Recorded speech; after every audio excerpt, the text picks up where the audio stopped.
తెలంగాణలో సర్వపిండి అంటే అదొక ఎమోషన్. పండగ పూటనో లేదంటే సెలవులకో మన అమ్మ వాళ్ళ ఇంటికి వెళ్ళినప్పుడు మా అమ్మ ఫస్ట్ అడిగేది బిడ్డ బియ్యం పిండితో సర్వపిండి పెట్టాలని అని మస్తు సార్లు చెప్పిన కదా. మా ఇంట్లో ఏమున్నా లేకున్నా బియ్యం పిండి మాత్రం ఖచ్చితంగా ఉంటదని. ఇప్పుడున్న పిల్లలకి రకరకాల స్నాక్స్ వచ్చినాయి కానీ మన చిన్నప్పుడు అయితే సర్వపిండి కుండా క్రేజే వేరే అసలు. అది పెట్టిన రోజు కంటే కూడా తెల్లారి ఛాయలు అద్దుకొని తినడానికి మా అన్న నేను పొట్టు కొట్టుకుంటూ తినడంలో అది పెట్టిన రోజు కంటే తెల్లారి దాని టేస్ట్ మస్తు ఉంటది. మరి ఎంత మంచి సర్వపిండిని మీకు ఈజీగా ఎలా చేయాలో చూపిస్తాను. తీసుకొని దానిలో ఒక సోడు బియ్యం పిండిని పోసుకొని ఉప్పు కారం ఉల్లిగడ్డలు అయితే సన్నగా దరుముకొని వేసుకున్నా. ఉప్పు కారం అయితే అది మన ఇష్టము. కొంతమంది కారంగా తింటారు, కొంతమంది సప్పగా తింటారు. అందుకే రుచి చూసుకుంటూ వేసుకోవాలి. నేను ఎప్పుడు సర్వపిండి పెట్టినా కూడా కొంచెం కారం ఎక్కువనే వేస్తే, ఎందుకంటే కారంగా ఉంటేనే మస్తు ఉంటది సర్వపిండి. అలాగే ఉల్లిగడ్డలు కూడా జర ఎక్కువ కోసుకోరి. ఇక స్పైసీనెస్ కోసం నేను ఒక 2-3 పచ్చిమిరపకాయలు వేసుకున్నాను. అలాగే జీలకర్ర అలాగే పల్లీలు కూడా వేసుకున్నా. ఏం లేకున్నా నువ్వులు అయితే పక్కా పోసుకోరి. నువ్వులు ఉంటేనే సర్వపిండికి టేస్ట్ కమ్మగా వస్తుంది. దాని తర్వాత ఒక కట్ట కళ్యామాకు కూడా గుంజేయరి. మా ఇంట్లో శనగపప్పు లేదు కాబట్టి నేను పెసరపప్పు జల్లుకుంటాను. మీ ఇంట్లో శనగపప్పు ఉంటే శనగపప్పును కూడా వేసుకోరి.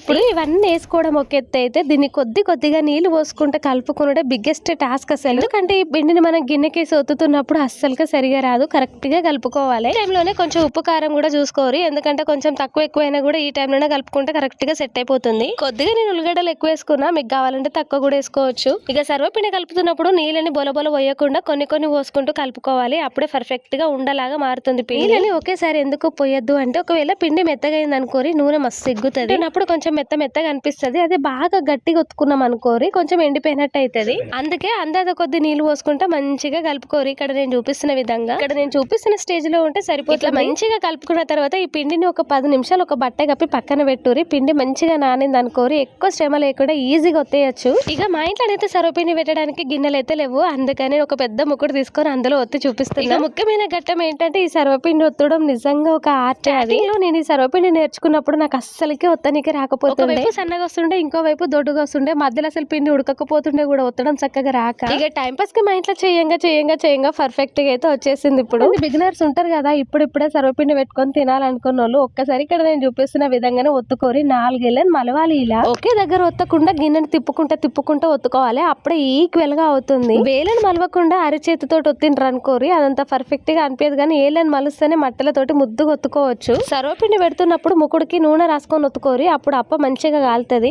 ఒత్తుకునుడు అయిపోయినాక 5 రంధ్రాలు పెట్టుకోరి. ఒక రంధ్రం పెట్టుకున్నా మంచిగానే ఉంటుంది, కానీ 5 రంధ్రాలు పెట్టుకుంటే అప్ప మంచిగా ఉడుకుతుంది. ఒత్తుకునుడు అయిపోయిన తర్వాత పైనుంచి ఒక చెంచాడు నువ్వులు కూడా చల్లుకోరి. టేస్ట్ మంచిగా ఉంటది తింటున్నప్పుడు. పోసుకున్న తర్వాత మనం పెట్టుకున్న రంధ్రాలలో కొద్దిగా నూనె అయితే పోసుకోవాలి. సర్వపిండి మంచిగా ఉడుకుతుంది. చూసారా నేను ఎలా ఒత్తానో ఈక్వల్ గా, ఒక దిక్కు సన్నగా ఒక దిక్కు దొడ్డిగా లేకుండా మంచి ఇట్లా ఈక్వల్ గా ఒత్తుకోవాలి. అప్పుడే అప్ప మంచిగా ఉడుకుతుంది. పొయ్యి మీద పెట్టుకునేటప్పుడు దాని మీద ఒక మూత పెట్టి ఉడికిరి. ఆవిరికి పైన పిండి కూడా మంచిగా ఉడుకుతుంది. తర్వాత పట్టుకర పట్టుకొని ఈక్వల్ గా అటు ఇటు తిప్పుకుంటూ కాల్చుకోవాలి. దగ్గరనే పెడితే మాడిపోతుంది. చుట్టూరా దింపుకుంటే అంతటా మంచిగా కాలుతుంది. కాలిన కొద్ది కలర్ ఎంత మంచిగా కనిపిస్తుందో చూసిరా. కొంచెం కారం పొడి ఎక్కువ వేసుకుంటే ఇట్లా ఎర్రగా ముద్దుగా ఉంటది తింటున్నప్పుడు. వానలు పడ్డాయో లేదో కడుపు గులుగులా పెడతా ఉన్నది. వేడివేడిగా తింటే బాగుండు అని చెప్పి వాళ్ళ ఇంట్లో వాళ్ళ కోసం అయితే సర్వపిండి పెట్టింది. వేడివేడిగా తింటే ఎంత మంచిగా ఉంటుందో నాకు తెలియదు, కానీ తెల్లారి గిలేసడంతా చాయ్ పోసుకొని అలా సుంచేసుకొని చెంచుతో తింటే మస్తు. సర్వపిండి ఎంత డీటెయిల్స్ గా చెప్పడానికి రీజన్ ఏంటిదంటే, కొంతమంది బిగినర్స్ ఇప్పుడిప్పుడే నేర్చుకునే వాళ్ళు ఉంటారు కదా, వాళ్ళకి ఎంత అందాజ కొద్ది ఏ ఐటమ్ వేయాలో తెలియదు. కోసమే ప్రతిదీ పూసగుచ్చినట్టు చెప్పినా. జర మీకు బోర్ కొడితే ఏమనుకోకరి. అలాగే వీడియో నచ్చితే లైక్ చేసి సబ్స్క్రైబ్ చేసుకోవడం అయితే అస్సలుగా మర్చిపోవద్దు.